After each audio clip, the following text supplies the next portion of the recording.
Sorry guys, just realized that I used the wrong thumbnail. Apologies about that. We are doing integration, by the way. We'll wait for maybe a couple of minutes, and then we'll get started with this particular paper and kind of do what we've been doing for the last two tutorials. Just work through question one and a couple of excellence questions. Yeah, basically it.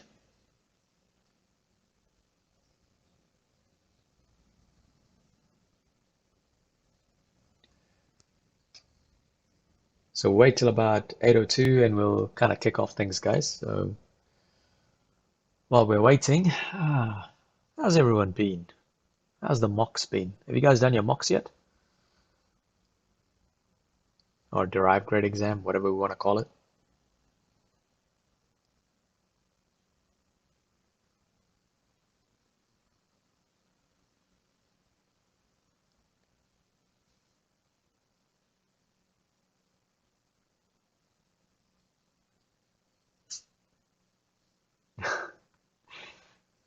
Love it. Just a simple yes. All right, guys. So just to give you guys a bit of a heads up of how this today's kind of session is going to work out. I'm going to put up obviously you guys can get the questions early if you want to kind of keep working through it. What I might do slightly different today is because it's a small group, do we want to select a particular type of questions or do we just want to do like one question and then excellence like we've been doing before? You guys tell me what it is that you want to do. I'm happy, flexible.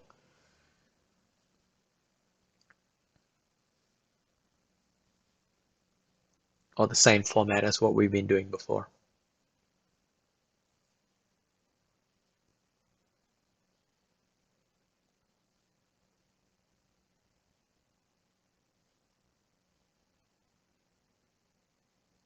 Wow, we're super quiet today, man. You guys are starting to be like my own class. All right, so we're gonna go stick with the original format. All right, so as I said to you guys before, what I'm doing is I'm recording as well as streaming. So when I'm actually going through the answers, I will pause, I kind of will drift away from the chat, just focus on the question, and then when the question's finished, I'll come back and answer chat just to see how we're going. So with that in mind, let's actually get kicked off. So we got question 1A. I'm going to give you guys a couple of minutes just to go through that real quickly. And after that, we'll actually go through the answers together.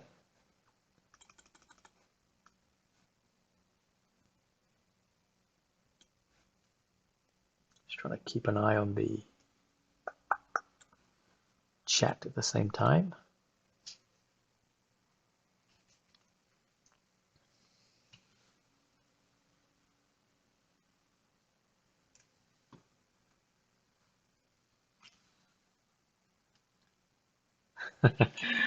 Banana swirl, I can tell you right now, integration and level 2. Yeah, I don't think there'll be much in here for you. I'm trying to think, is there at least one question that you might be able to do if you're level 2? Maybe one. That's question 1C, but I doubt it, man.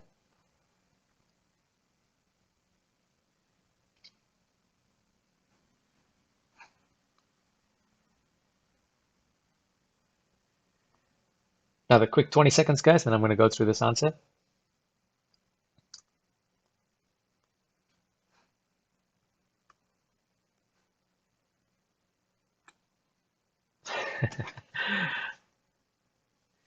You could try. There's nothing wrong in not giving things a go. Okay, yeah, that's fine, Nikos. That's fine. We'll kind of. I mean, like I said to you guys, I'm flexible in whichever questions you guys want me to work on. So even if you guys want to have a look at the question, 2017 paper, I'll put up the question paper so you guys can have a look at it and tell me if there's any particular questions you guys want me to go through. So I'll link the questions up there. Otherwise, I'll probably do all of them. So anyway, while you guys are having a look at it, I'm going to start off with question 1A here. So with question 1a, what we've got here is 4sec squared 2x. Now we know that when we differentiate tan x, we're going to end up with sec squared x. So that's all that's happening. So we're going backwards. So what we're going to do is we're going to get 4 tan 2x. And of course, we've got to divide by the differentiation of whatever inside that little bracket is, which is 2x, which is what people generally tend to forget. So this is going to be divided by 2. And of course, don't forget your plus c. So this ends up being 2 tan 2x plus c. Pretty straightforward, achieved question there. The place where people end up making the most amount of mistake is they forget to divide by the 2 for question 1a. That's the only mistake that people tend to do, which kind of means that they don't actually get that achieved. So yeah, that's it for this question. We move on to the next one. How'd you guys go with that? You guys all good with that? Can we go on to the next question?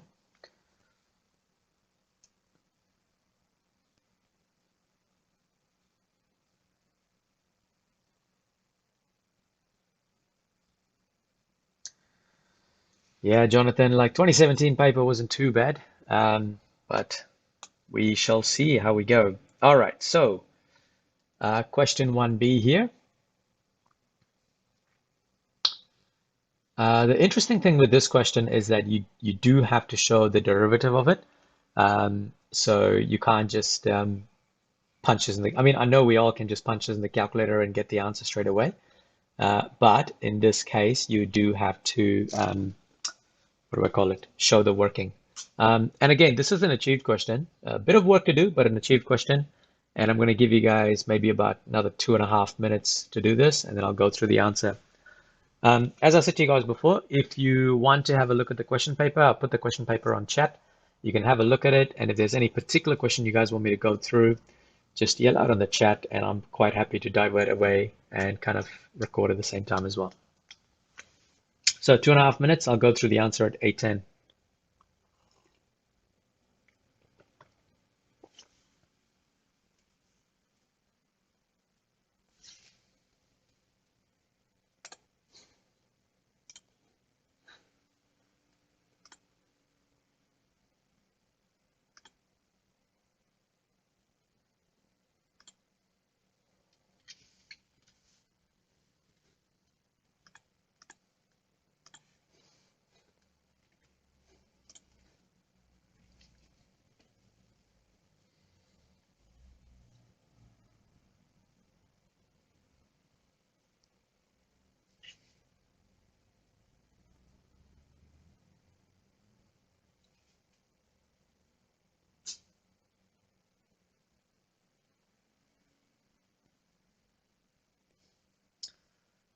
No worries, Kashi. Did they ask you any bearings question? I have to ask. And did you attempt the bearings question?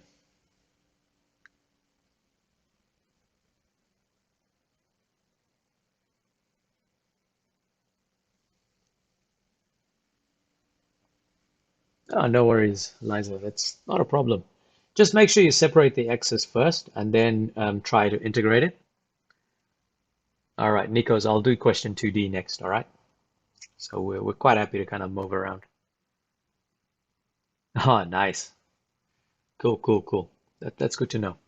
And did you get the bearings question? Was it fairly straightforward, or like did you feel comfortable is the question I'm trying to ask?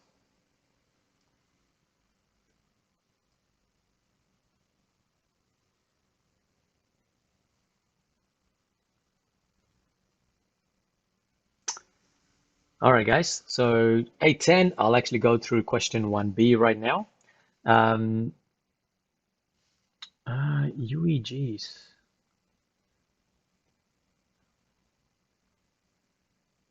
What does UEG stand for, dude? I've been out of the NCEA game for a couple of years, and there's all these new words that are coming up. Simon, you got to explain to me what UEG is. Okay, nice, Kashi. All right, guys, this is question 1B. So with question 1b, what we've been asked to do is find the area between 4 and 1. Now what I'm going to show you guys first off is on the calculator, you can actually calculate the answer straight away. A good idea because it actually, when you do get the answer, you can kind of check it out later. So what you do is click on Option, go to Calc menu, click on Integral, that's F4. This time you want to type in that whole equation. So we want to type in x squared plus square root of x. So square root of x is there, divided by x. And we're going to put the lower limit first, which in this case is 1, and the upper limit, which in this case is 4. So we got an answer of 9.5. Now, if you just write 9.5 as the answer in there, you're going to get absolutely no grades at all for that. All right, so that's really important that you don't actually put just the answer here. So what you do need to do is to kind of separate the variables, and then you kind of need to solve it out. All right, so we're going to show that to you very shortly.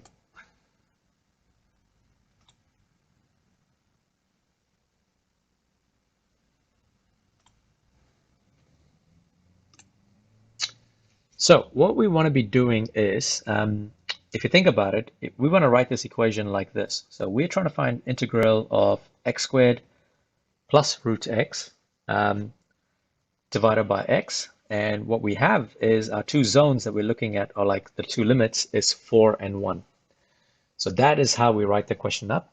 The next part is actually separating the x squared and square root of x. So we're going to rewrite this as x squared over x plus root x over x. Of course, if you forget the dx, they're not going to like penalize you or anything like that. The main part they're looking for is that you actually show the differentiation part of it. I've got to actually simplify it first, even before, not differentiation, integration of it. So x squared over x is just x, and then square root of x over x could be written as x to the power of negative half. The reason I can do this is because if you think about it like this, square root of x is the same thing as saying x to the power of half divided by x to the power of 1, which then is equal to x to the power of a half minus 1. Therefore, you're going to end up getting x to the power of negative half. So once that's done, now I can actually integrate. So when I integrate x, I'm going to get x squared over 2 plus x to the power of negative half plus 1 divided by negative half plus 1, which is the new power. And all of this is between 4 and 1. So kind of simplifying it, I'm going to get x squared over 2. I've got positive half in the denominator. So that's going to become x to the power of half divided by half between 4 and 1. And again, I'm just going to keep kind of working away. So I've got x squared over 2. Anytime you divide by a half is the same thing as saying multiplying by 2. So this is going to be 2 root x between 4 and 1. So now I'm going to go in and start substituting my 4 and 1. So I've got 4 squared over 2 plus 2 times root 4 minus 1 squared over 2 plus 2 times root 1.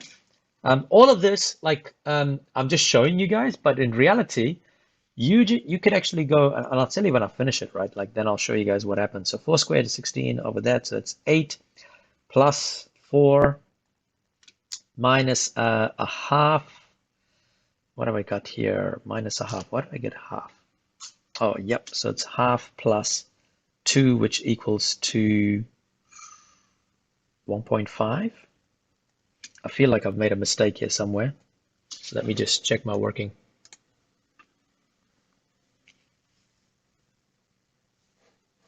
I feel like I made a mistake somewhere. X squared over 2. I should get 8 plus 4 minus, yep.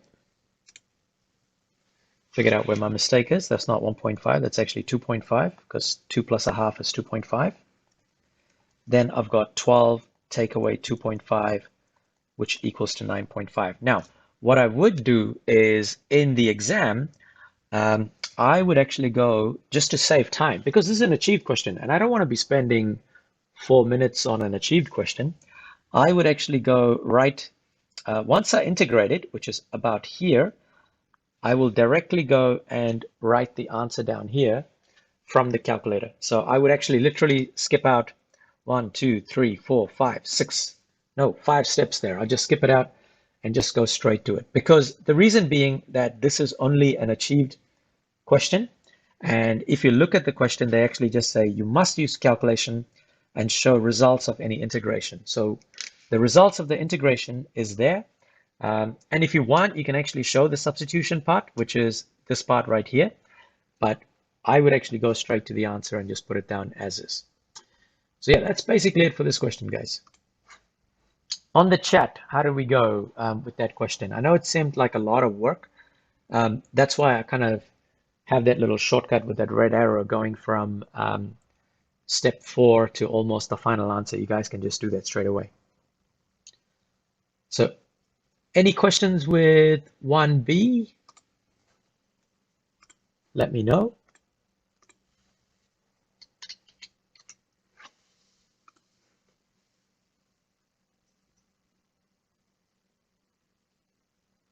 Alina, no, it's 2017 paper. Cool. Nikos wanted me to do question 2D, so I'm going to go and do that right next. How did I do it on the calculator? So in the calculator, you don't need to actually integrate it at all. So what you do is you click on menu, go into the normal, I'm just trying to get, so this is your normal view, right? So what you do is you click on option and then go into calc, which is F4. Click on integral, which is also F4, and then type in the equation. So make sure you put the brackets for the numerator. So I'm going to put x squared plus square root of x in the numerator, divided by x, and then I'm going to put in my two limits, which is the lower limit is 1 and the upper limit is 4, and then that's how I get my 9.5. Every year I think I'm like, I need to put this out as a video and I keep forgetting, but maybe this year I still haven't finished the tutorial from last night, which I need to finish that paper. Yeah, I'll see how we go.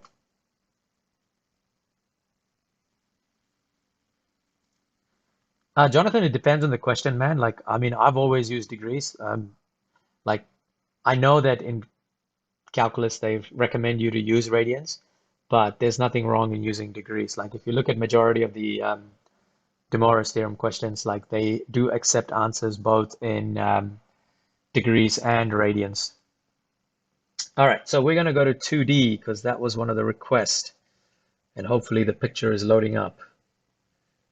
Okay, that was E, 2A, 2B, 2C.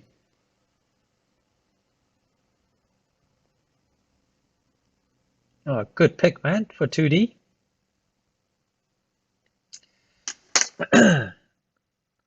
Very nice pick for question 2D.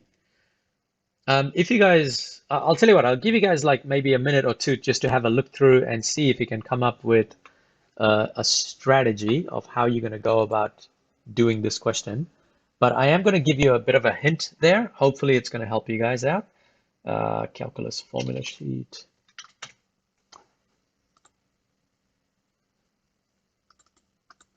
Where is my hint going to come from? Sine, cos, sine, cos, sine, cos.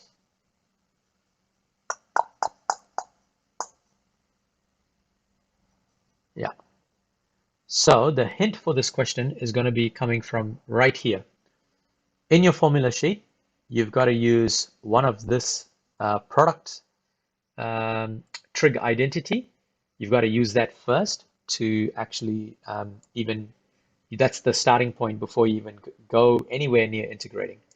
So I can't actually paste that in here at the moment, but that's what you're using.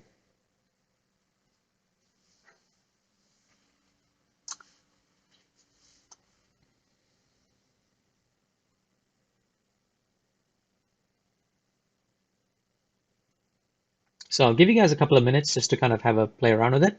And then at 8:22, clock at the bottom, that's when I'll go through the answer for 2D.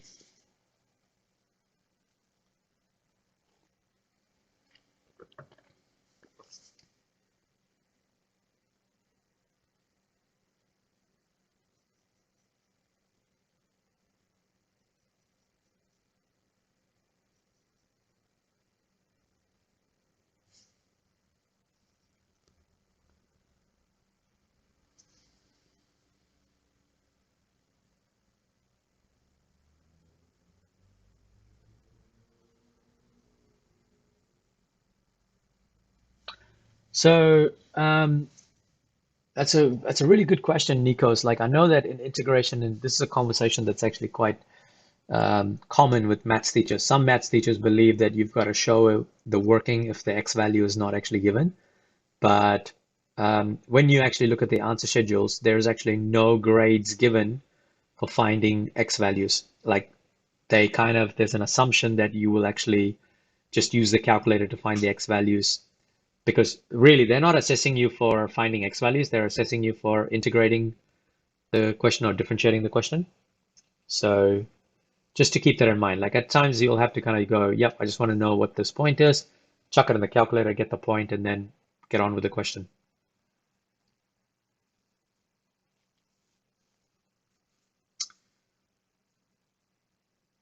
How long does it take for this? Let's actually see if this works or not. Give me a second, guys. I'm just going to try and see if I can insert this equation in here.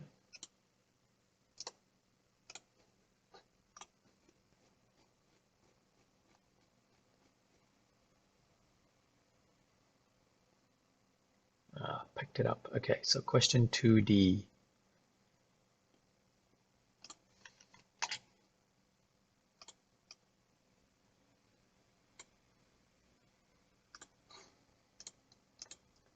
How fast can this notebook sync?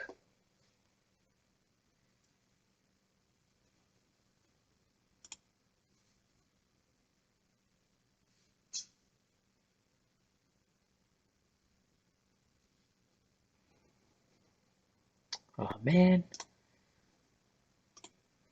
Sorry guys.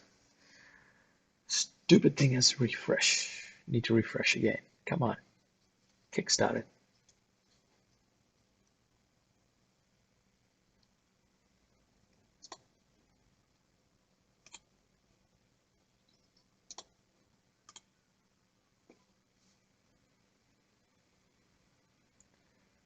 Problem is, I've got to restart my tablet real quickly, guys. Apologies. How far is my new tablet is the real question.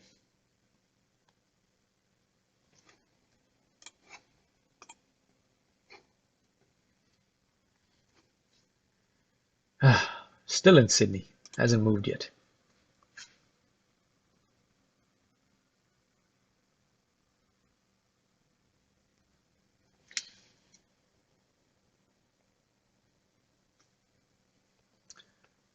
Sorry, guys. A little bit longer than expected. Hopefully, I'll be back in 1 minute, 1 or 2 minutes max.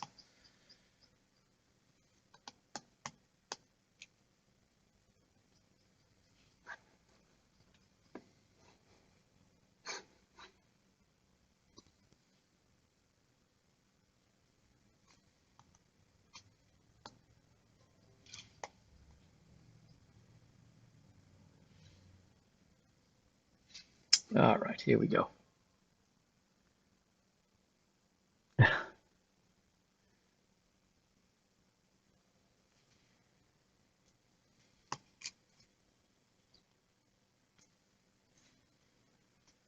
Okay. Come on, man. 2D, 2D, 2D, where's 2D? Here we go. We've got 2D. Has it synced yet? Are you kidding me?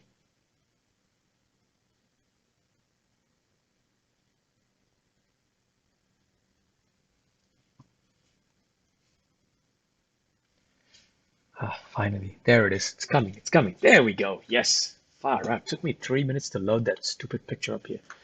All right, guys. We're going to go through question 2D, all right? Bear with me as I go through the full question.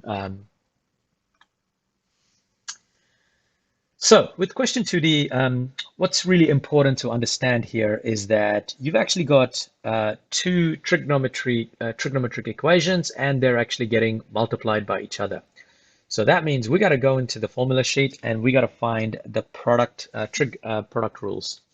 Okay, so if you think about it, sine. So we've got sine and cos, which means we're going to be using. Let me just show you guys sine cos. So we're going to be using the very first one there, but we're going to have to rearrange it because we actually don't have the 2. So we're going to rearrange this as sine A cos B is equal to a half multiplied by sine of A plus B plus sine of A minus B. So this is pretty much the first step that we have to do. The next thing is substituting whatever the A values are. So if I say A is equal to 3x, then all my A's need to be 3x. And because it's cos 2x, that's cos B. So B is going to be 2x. B is going to be 2x. So I can rewrite this now as a half bracket sine of 3x plus 2x plus sine of 3x minus 2x. Now, I've not even gone into integration yet. I've simply just rewriting this whole equation, right? And finally, when I simplify this, I'm going to get a half of sine 5x plus sine of 3x minus 2x is just x. Then I can write this as sine 5x over 2 plus sine x over 2.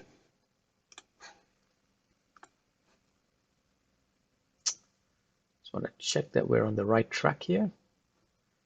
Yep, that looks all good. So once we get this part, now we can actually go and try to kind of like work out the area. So the area that we're looking for is between y0, x0, and x pi over 4. So that's literally this area here. And so we're going to rewrite this as between pi over 4 and 0. And we're looking for a half of, oh no, let's just do, oh, actually, no, we can do it like this. A half of sine 5x plus sine of x dx. And what we can do is, because half is a constant, we can take it out. And we're going to get a half and pi over 4, 0. We've got sine 5x plus sine of x dx. Now, at this point, we've got to integrate sine. When we integrate sine, we're going to get negative cos.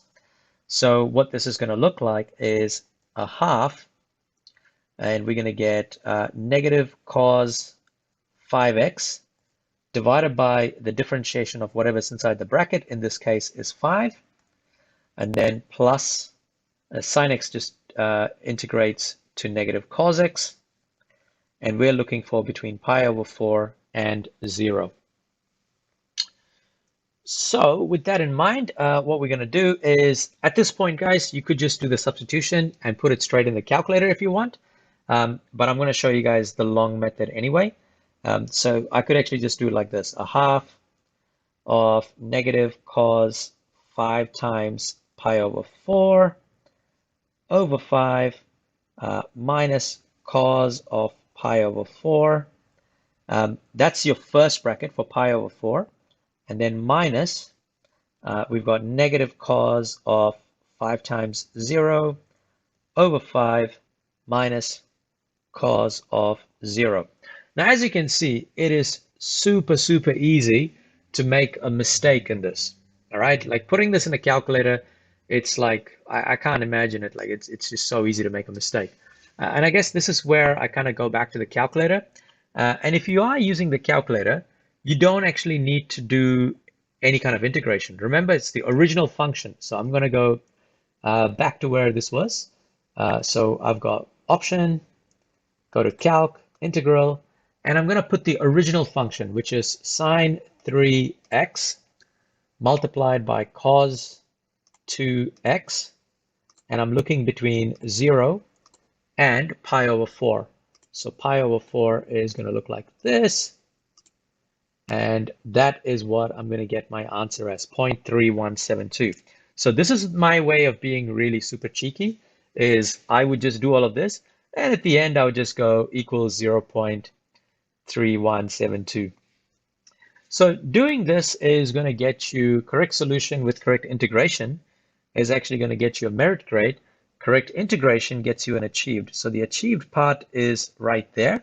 So as you guys can see, you don't even get to the achieved part until like what, almost like there's like 4 or 6 lines worth of working before we get to the achieve part, because that's because we have a trig identity which we need to manipulate so that we are able to integrate. But that last part that I'm talking about, that big equation that I've written right at the end, like I will not waste my time putting that in a graphics calculator to try and solve it. It's just way too long, and it's just going to waste a hell of a lot of time for you. When you know, if your working is, if you're happy with the working, then you can just kind of put that in the calculator and get your answer out. Cool, we're moving on. Coming back to you guys with the answers. Yeah, Simon, as you can see, like it's super easy to make that mistake, right? Like a little typo here or forget a symbol there, and you end up with a completely different answer. Where is it? I think it's in one of my conics video, Invicta. If you go and have a look, I think I did it a while back. Luca, how do you know when to use a trig identity? A really good idea is, hang on, let me just stop this recording for what question was this? This was 2D. I'll just put this away and I'm going to come back and answer your question there, Luca.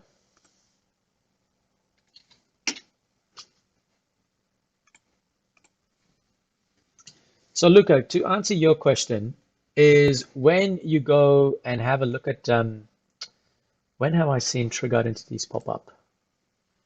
Like mainly this part here, I've seen products. So when you have like sine with like a power of 1 and a cos with a power of 1, it generally tends to be like a product rule. Now, if you have like a sine squared and a cos by itself, usually that means you've got a chain rule happening. That's one of the ones that they tend to use, the product one there. The other one they use quite a bit is the double angle one. So if you see like a double angle inside of it, like sine 2a, or not, like the reason they use that is because they end up with like cos squared or sine squared. So if you ever see cos squared by itself, then you will have to use a double angle. And if you see sine squared by itself, you've actually got to use a double angle. And I remember seeing a question like that in this paper. Maybe not this paper. I might be wrong. Let me think. What was that one? 2D, 2E. Sorry, guys, just having a look at that paper just to see if I thought I saw a question like that. No, I didn't completely. Maybe not this paper, but yeah. So that's when you can actually use the trig identities. They will definitely help you guys out.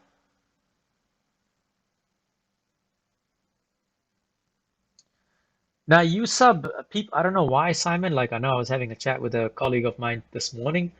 They said that like sometimes they trying U sub is not how do I say it? Sometimes they don't favor U sub, but I actually enjoy U sub because it makes a lot of sense. And plus, with U subs, you can pretty much do the whole of integration with U sub, and it just works out near flawlessly, and it's clean. And you cannot make a mistake with substitution by integration by substitution. Cool. Any other questions that you guys want me to go through from that paper? Call out, otherwise I'm going to go back to 1C.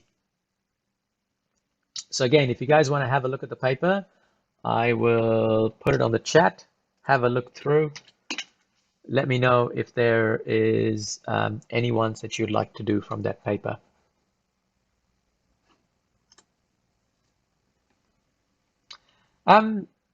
Renee, it really depends. I mean, like you could use U sub for the very first question. Like, look, this sec squared 2x, you could potentially use U sub for it if you want. Yeah, it just works. But generally speaking, with U sub, what happens is you can, like, if you see a differentiation of something right next to it, you can use U sub. Like, for example, if you have like integration of cos x sine cube x, so Luca, if you were there, in this situation, you wouldn't actually use, you wouldn't use, what do you call it? The trig identities, because you've got sine cubed x. So sine x, when you differentiate sine x, you're going to get cos x. So that means in this case, you could actually use u sub. So I would go like u is equal to sine x. That means u cubed is equal to sine cubed x. Then what I'm going to get is like du dx is cos x. And that's how I do u sub kind of work through that. So I would rewrite this as du dx, because that's what cos x is, u cubed dx, the dx cancels out, and what you end up with is u cubed du, which becomes u4, 4, or in other words, sine 4x over 4 plus c.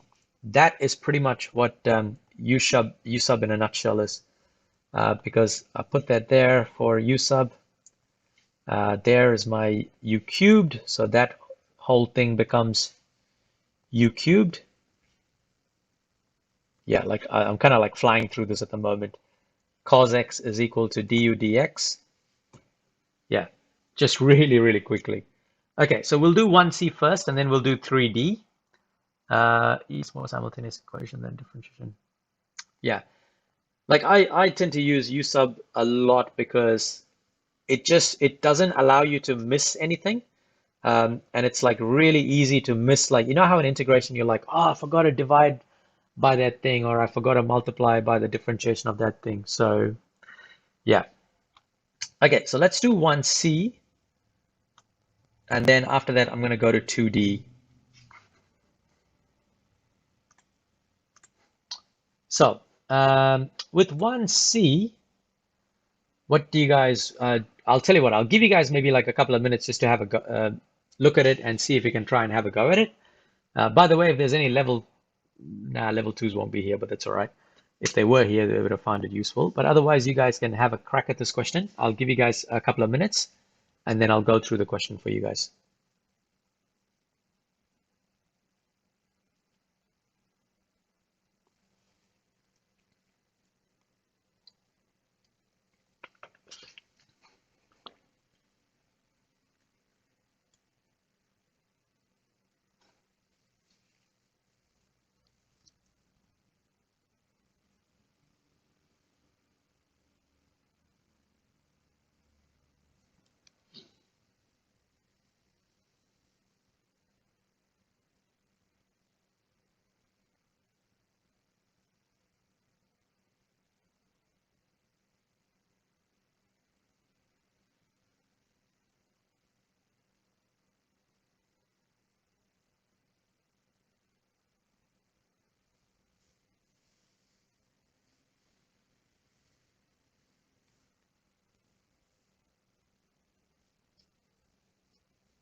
Um, Gosh, how to use chain rule, product rule? That's you're talking about differentiation. Well, with product rule, I think it's like I kind of have a look at the equations, right? And if I see like two functions, two separate functions that I can recognize, then it's product rule.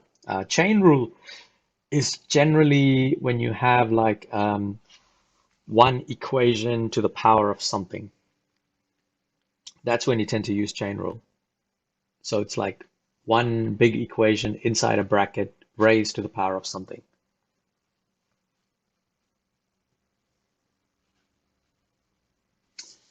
All right, guys, I'm going to go through this question unless you guys need a bit more time.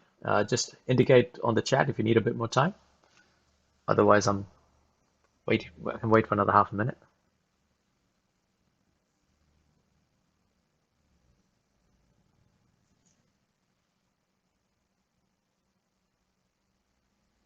Yeah, the trick, Gershom, is sometimes they do this, like with product rules. Sometimes they will put a question like this, and then you go, oh, it's just sine x. But so you have to kind of see this as like f, which is like function f, and then this is like a separate function, which is g. So in this case, you'd actually go f times g, right? But then if you have like sine x to the power of 7, like this is something where you'd actually use chain rule. So in this case, you would actually use chain rule. So if they have x plus sine x to the power of 7, you'd actually use chain rule. But if they're both together, then you would actually use product rule.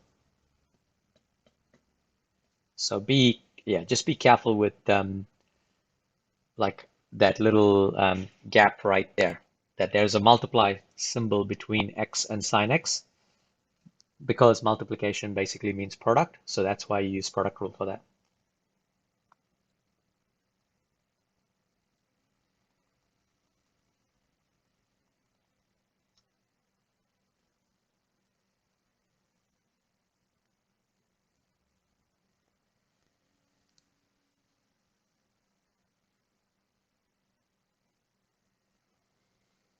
Oh, is there?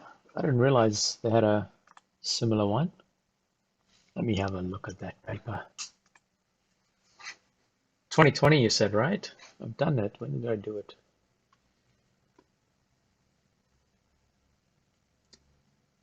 Integration 2020. Oh, yeah, that was question 1B. I can see it. Similar sided question. But see, in 2020, there was worth and achieved. This question that we're doing right now is worth a merit because you're actually starting from acceleration and going all the way to distance. Oh, no, there was one like that. Sorry. No, you're right. 2C.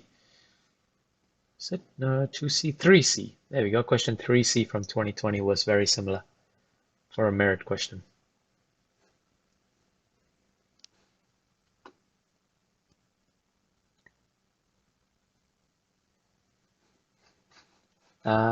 All right. Cool.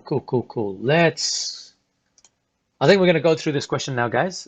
Should have enough time to kind of cover it. So we must record.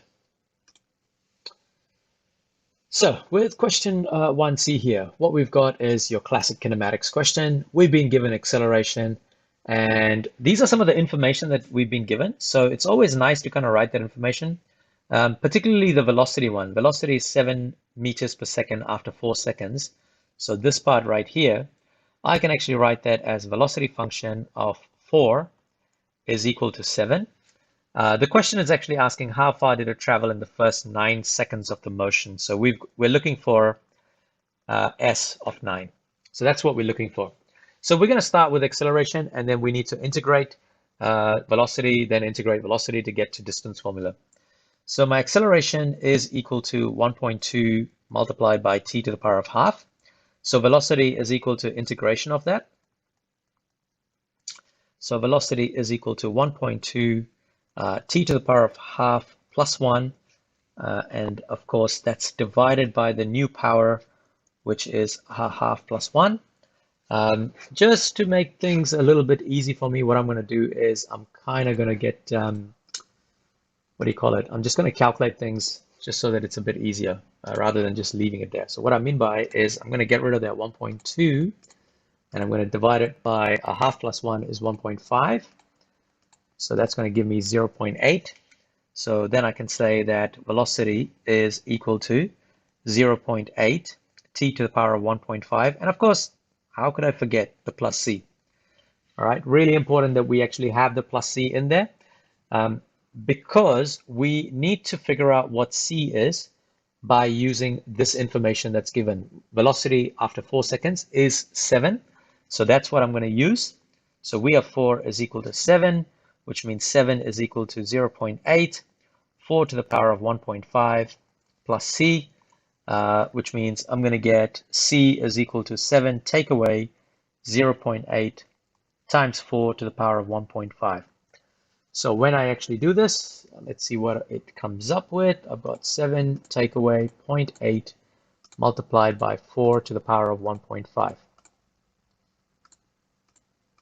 So that's giving me 0.6. So with that information, I've got my velocity function, which is equal to 0.8 t to the power of 1.5 plus 0.6. So now I need to work out my distance formula, which is going to be integration of the velocity function. I think I've got everything in there. So that's going to give me 0.8 t to the power of 1.5 plus 1. So that's going to be divided by 1.5 plus 1. Then I've got plus 0.6t. Let's do that t properly. Plus c. Now at this point, we can actually assume that the distance of at t, we can actually assume that the distance is starting from 0.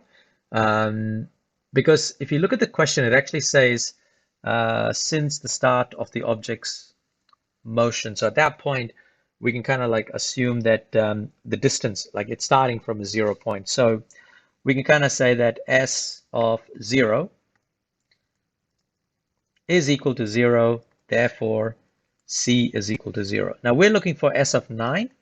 That means we need to substitute 9 in there, which means we're going to get 0.8 multiplied by 9 to the power of 2.5 over 2.5 plus 0.6 times 9, and whatever that is pretty much going to be our answer. So let's just work it out. So we got 0.8 multiplied by 9 to the power of 2.5. That's equal to that, divided by 2.5 plus 0.6 times 9. So that's giving me 83.16. What is it? Meters, 83.16 meters.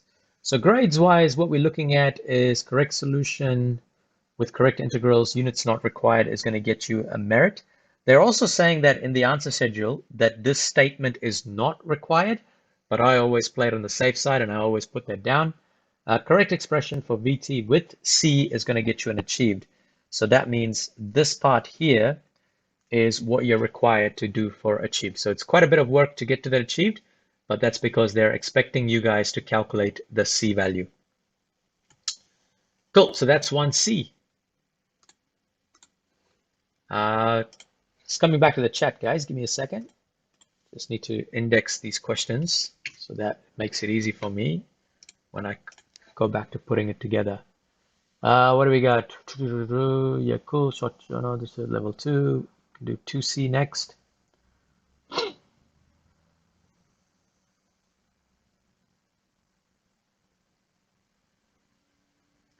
If you have an input error, geez, how did you get an input error there, Renee?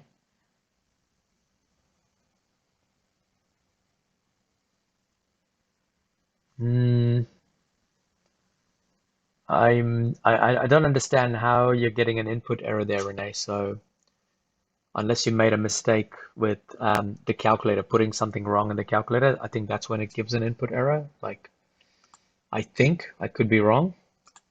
Let me just, geez, how would you do that? 6 to the power of point. No, that's not going to do it. Yeah, I think if you put it in the calculator wrong, I'm not sure for this ones because these ones, the schedule actually says that you got to get a correct solution. So, yeah, that's a bit sucky, but remember, what could you do? Could you do it between 0 and 9? No, that won't actually work. Well, would it? Let me just check. Hang on, give me a second. If I go integral of, what's my velocity function? 0.8 x to the power of 1.5 plus 0.6 between 0 and 9.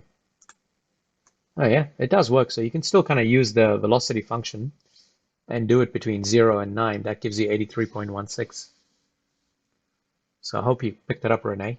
So all I've done is I've just put the velocity function and I put it between 0 and 9 to get 83.16. So it's another way you could potentially do it as well. Cool. I'm going to do 1D and then I'll do 2C after that, just because 1D is right there and I don't want to keep going back and forth. And also 1D is actually not too long. Do you guys want me to just work on it, or do you guys want to kind of have a go by it by yourself first?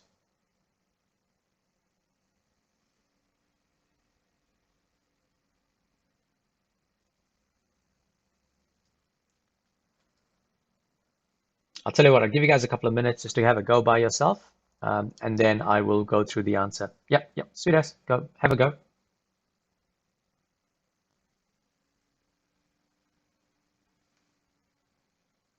Yeah, I'll go through it, Gershom. I'll just give some folks some time to have a go at this question. Because this is, I feel like one of these kind of merit questions is like a nice question because, you know, this is like straightforward integral and just rearranging and you're pretty much good to go. But no, I'll let you guys have a go first.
Just give me an indication, guys, if we need a bit more time.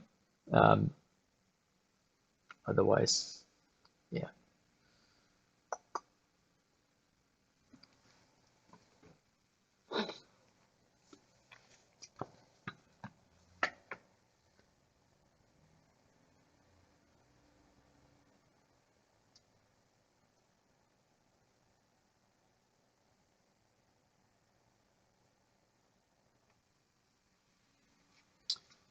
0.65. Yeah, you're on it, Nikos.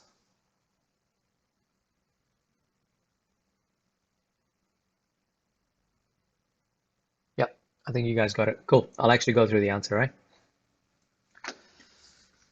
Yes, Eliza, but I will show you a couple of shortcuts as well of how to get to that with if you like. Um, yeah, it's all right. We'll go through it, okay? Where's my answer schedule? Just in case. All right, this was question 1D. All right, guys. So with question 1D, what we've got is, I think I've seen this question pop up like every other year, right? So it's a really good skill to have of trying to figure out how to solve these questions. So basically what we've got here is integral of 3e2x, k0, blah, blah, blah. This is all equal to 4, right? So we got to integrate this function first. Now, when you integrate exponential function, I have seen people do this so many times. I don't know why. Somehow they decide to add 1 to the power and divide by the new power. That does not happen for exponential equations. What happens for exponential equations is the simple rule that I have is for integrating exponential functions, write the function down as is, and then just divide by the differentiation of whatever the power is. So in this case, it's going to be 2. All right, that's it. We're not doing anything else to it. We're just leaving it like that. That's pretty much it. And this is between k and 0 is equal to 4. because this part right here, and I'm kind of doing it a bit early, but this right here is going to get you an achieved, the correct integration part. To get a merit, all we've got to do is substitute the values of x as k and 0, and then figure out what k is. So I've got 3 e to the power of 2 times x, well, x is k, over 2 minus 3e 2 times 0 over 2 equals to 4. So then what I can do is I can take out the 3 over 2 as a common factor. And what I've got left over here is e to the power of 2k minus 3 times e to the power of 0 is equal to 4. So I'm going to kind of carry on working here. So next I want to shift the 3 over 2 to the other side. So I've got e to the power of 2k minus 3. Now e to the power of 0 is 1. So times 1 equals 4 multiplied by 2 divided by 3. So I've got 8 over 3 e to the power of 2k minus 3 equals 8 over 3. So kind of rearrange it now. So I've got e to the power of 2k equals 8 over 3 plus 3. This could be written as, wait, did I make a mistake here? Hang on. I think I've made a mistake. Damn, where did I make my mistake? I know where my mistake is. It's right here. Sorry, guys. Just realized that. That's not 3. Let's try and erase that out. It's like I knew something was looking a bit fishy there. That should have been e to the power of 0, which means that's actually 1. And we've got 1. There we go. Fixed. Minus 1. Much better. So then we've got e to the power of 2k. 8 over 3 minus 1 is 11 over 3.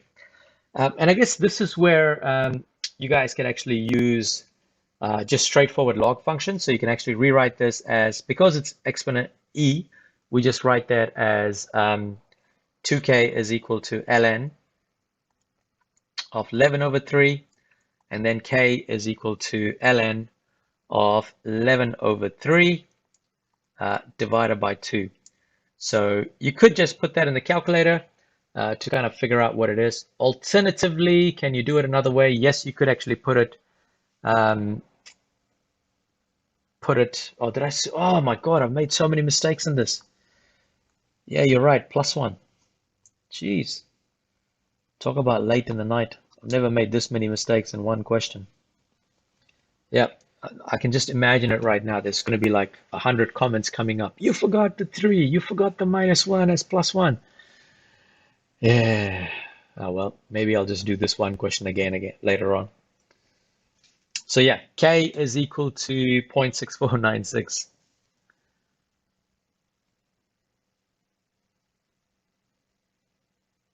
Yeah, I made a mistake with that. So I think finally, when you get k is equal to 0.6496, that ends up getting you a merit grade.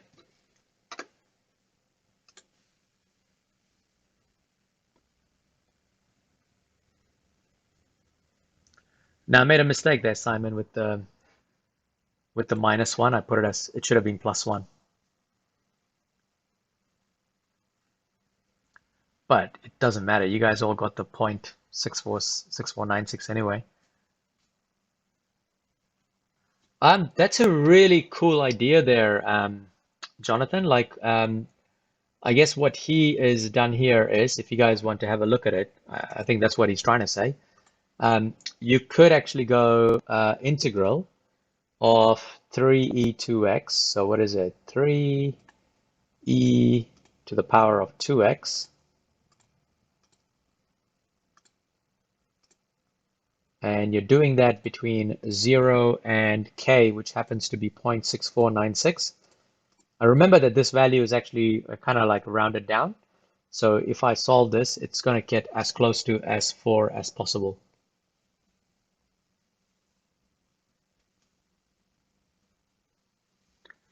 So are we okay with that question? Like I said, I'm going to have to record that again just because so many mistakes. Ugh.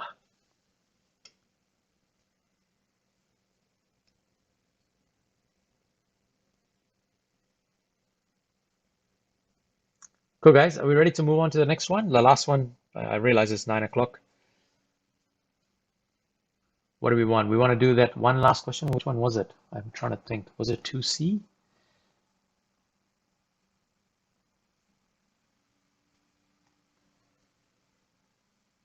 2C. Okay.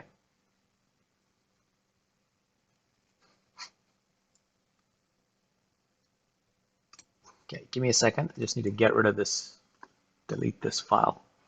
It's just too many mistakes, which means I need to do this one again. I'll do that later. 2C.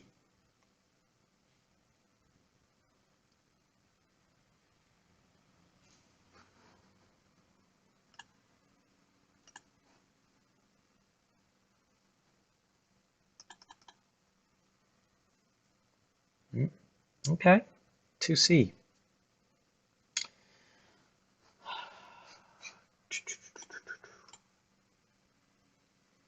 Yep, we can do 2C. Do you guys want some time to kind of have a go at it by yourself first?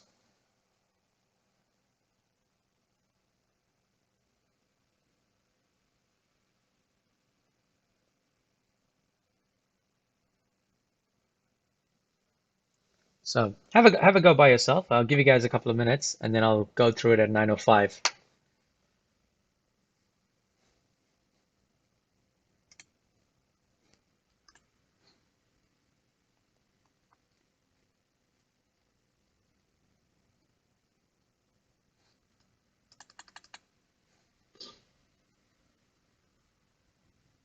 Yeah, I need to get rid of this.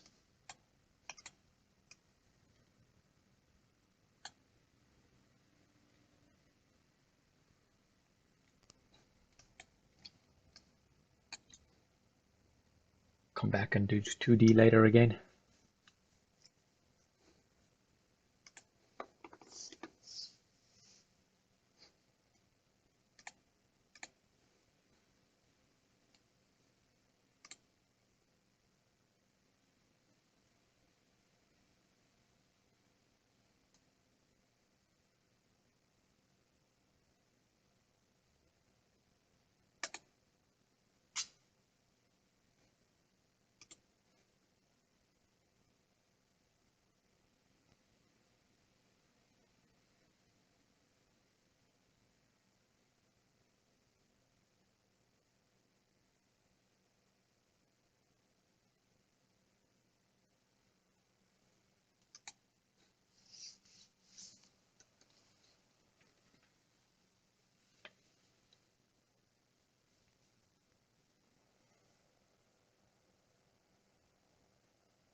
Yep, Alina, you could do that, top minus bottom.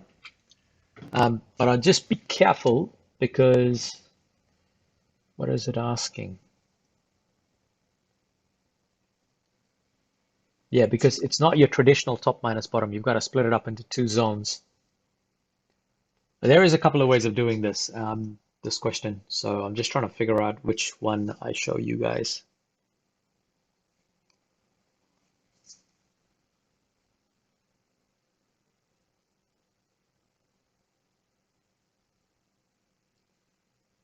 Yeah, that seems...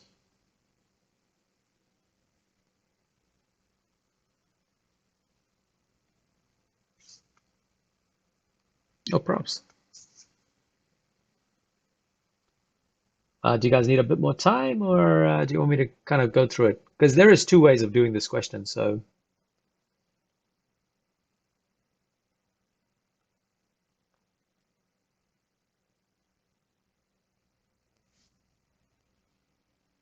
it looks like more time.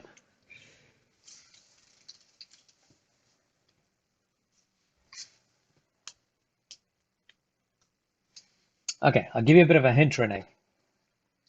So I'm assuming that you are okay to do top minus bottom, right? Like either that or, okay, this is one way. This is the first method I would do. I would actually create, see that point right there, which is 212. I would actually create a right angle triangle. So I'm going to get the green triangle minus the parabola shape is going to actually give me the shaded region. Yeah.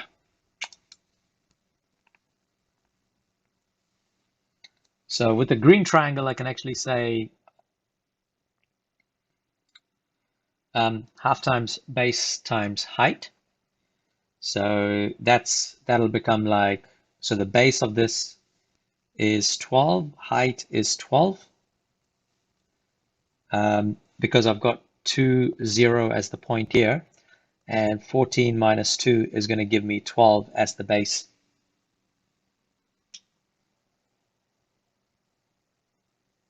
Does that kind of make sense what I've done there, guys? Just that initial part. Because then with the parabola area, I just go, so this is going to be a half times base times height minus integral of between 5 and 2 of negative x squared plus 3x plus 10. So if we were to do this, we're going to get a half times 12 times 12 minus, I need to integrate this. So I'm going to get negative x cubed over 3 plus 3x squared plus 10x between 5 and 2.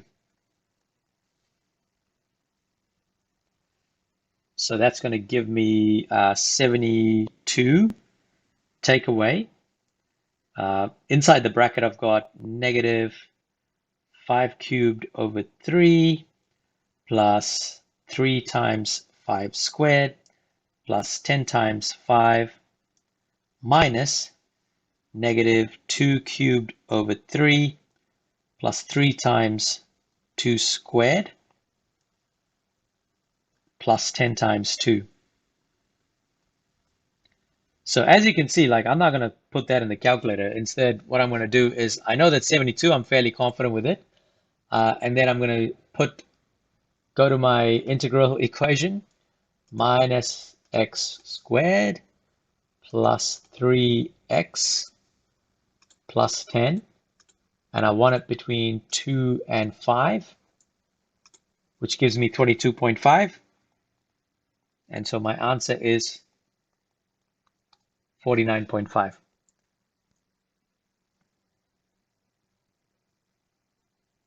Oh, yep, over 2. Sorry, thank you.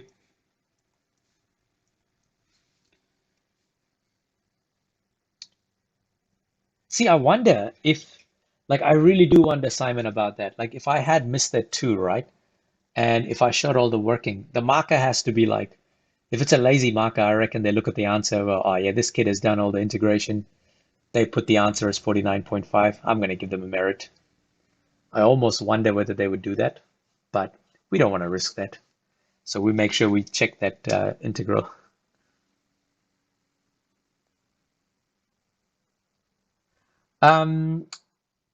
So one thing about this, Renee, is that this is the first method I'm going to show you, right? This is the first method is like looking at existing shapes and going, well, I don't need to actually work out the area of the curve, like area underneath a straight line, because I know that if it's a straight line, I'm going to have a triangle. So I just need to work out the height of the triangle and the base of the triangle, and I can get the area. So that's pretty much what you end up doing. Because the other way I'm going to show you guys is you kind of have to split them up into two kind of zones here. Let me show you guys that. Give me a second. Copy.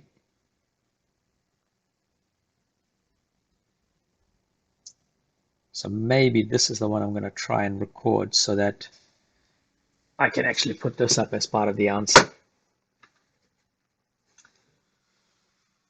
Cool. So I'm going to go through the second version of this right now.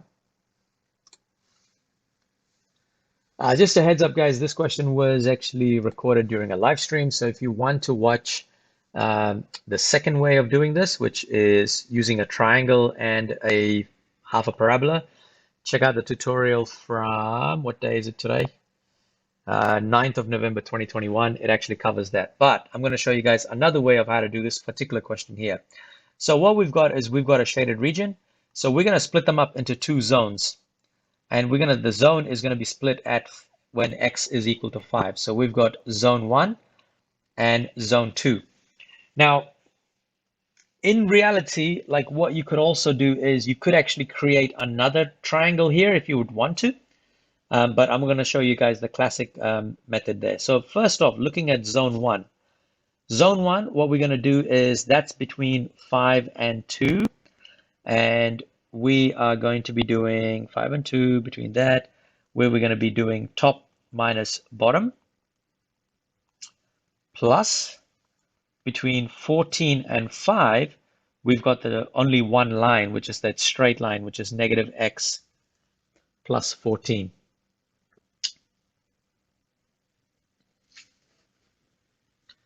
So that is another way of doing this. Give me a second.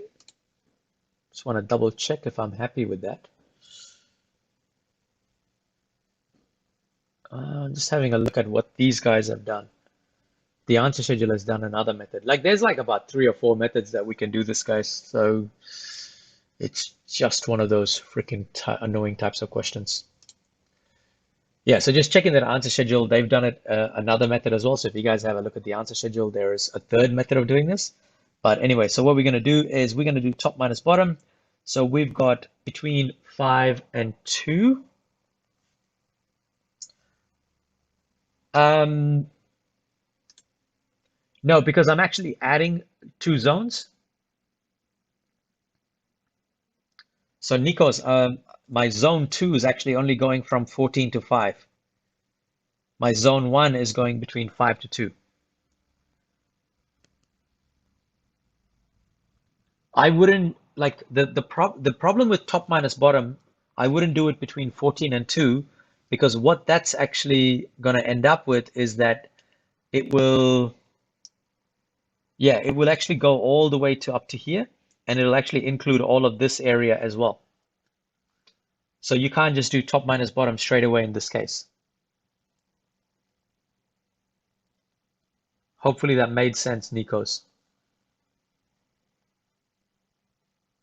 So you have to split them up into 2 separate zones. All right, so where were we? Cool, so our top equation in the zone 1 is the straight line. So I've got negative x plus 14 minus the bottom one, which happens to be the parabola, which is negative x squared plus 3x plus 10. And I've got plus between 14, 5, I've got negative x plus 14. So I just want to expand and simplify things a little bit before carrying on. So I've got negative x plus 14 plus x squared minus 3x minus 10. Check that if it's all right. Plus 14, 5, and I've got negative x plus 14. Nothing really happens here. I'm going to simplify this equation, which is going to give me x squared minus 4x plus 4 plus 14, 5, negative x plus 14. So I've got to integrate this. So I've got x cubed over 3 minus 4x squared over 2 plus 4x. So this is between 5 and 2 plus negative x squared over 2 plus 14x, and that's between 14 and 5. And as I said to you guys before, like, you know, you could actually put the substitution and use the calculator to actually work it out. But me being me, I'm going to kind of chuck this all in the graphics calculator because I don't want to make a silly mistake putting all of this in the graphics calculator. So what I've got here is going into my, let's just go from the beginning, option, calc, integral.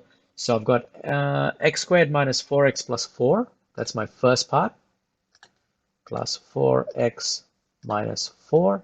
That's between 2 and 5. I'm going to close my bracket, plus open up a new integral. This is negative x plus 14, and that's between 5 and 14. Close bracket. I made a mistake somewhere. Where have I made a mistake?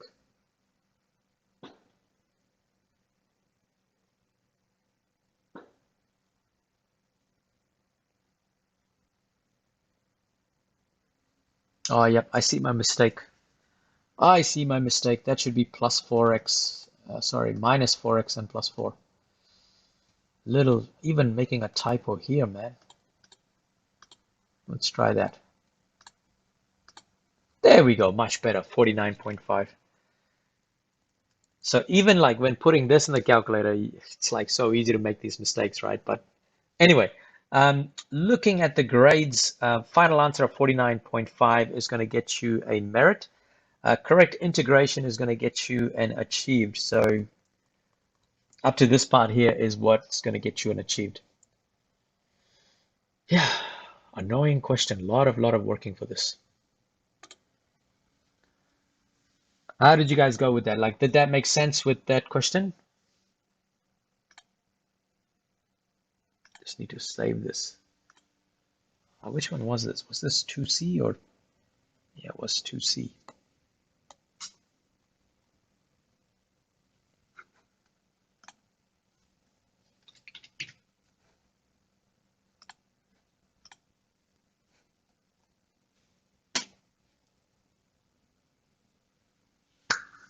All right, guys, look, I will try and get the rest of the paper out. Oh man, nah, Jonathan, I'm gonna have to call it a night, man, because it's like I've got a massive day ahead tomorrow. Um, yeah, I've got like enrollment interviews that I got to do in my school for pretty much half the day, and I need to get some shut eye. But what I will do is like maybe because I've got to do the calculus level 2 paper as well, I'll try and sneak in some questions over the next couple of days, and I will upload this video hopefully by Friday, or even it might have to wait till Saturday, man. Yeah, that's it. Starting to lose my voice, and I kind of need it for tomorrow as well. Ah, no worries. So have a good one. All right, guys. Yeah, that's from me. That's it from me. Good luck for your if you have any mocks tomorrow. Good luck for it. Um, the next tutorials, I will show you guys when the next tutorials are gonna be. So we just did integration today, which means I don't actually see you guys for another week. When we'll do the 2016 complex numbers, then we'll do 2016 differentiation and 2016 integration to finish off our whole series.